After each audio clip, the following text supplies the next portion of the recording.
Hello, welcome to Oak Tree Story Time. It's me, Leah. I'm going to read you The Garden of Hope, written by Isabel Otter and illustrated by Katie Rewse. Now get yourself comfortable and enjoy how a little girl finds courage and purpose as she transforms an overgrown and neglected garden into a place of beauty, love, and ultimately hope.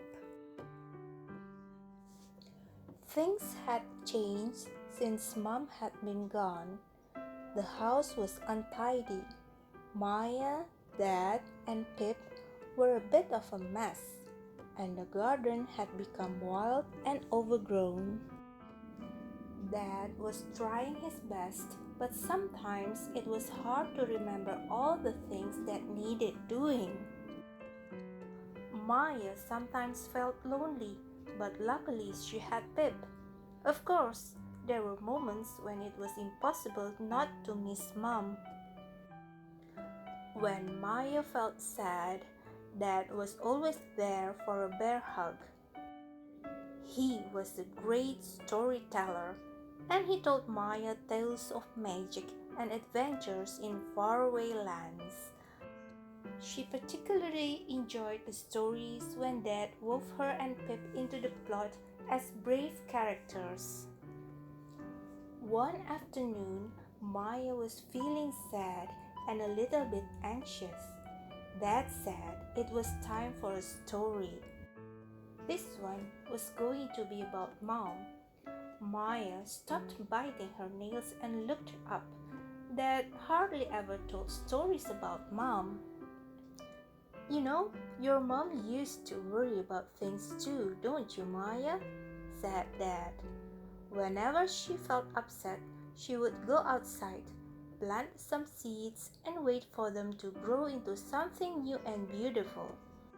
Your mom knew that by the time the seeds had grown, those worries would have faded away. She called them her seeds of hope. On the table were several packets of seeds. Dad and Maya looked out at the overgrown garden and shared a smile. Maya started in the potting shed. It was full of dust and cobwebs, but she soon found what she needed.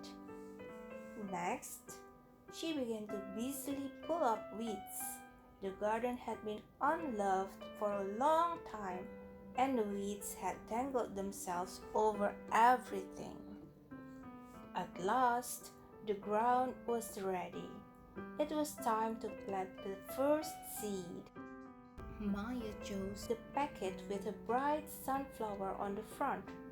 It was Mom's favorite flower. As she dug a hole, Maya thought about Dad's story. She dropped the first seed in, closed her eyes, and hoped. Some days were harder than others for Maya, but thinking about the garden made her feel calm. When the first small green shoot appeared, Maya felt a rush of happiness. The seed had become something new and beautiful. Sometimes Pip tried to help in his own way. Luckily, holes could always be filled in again. Sometimes Dad felt angry or upset, and then he joined Maya in the garden and they planted seeds together. Buds were starting to appear on some of the plants. Maya spent all her spare time outside, rain or shine, nurturing her garden. In turn, the garden repaid Maya's love by making her feel lighter and happier than she had felt in a very long time. Maya now had some fully grown plants and flowers as well as seedlings.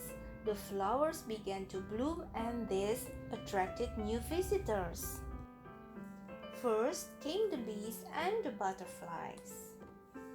Then came ladybirds, dragonflies, and beetles.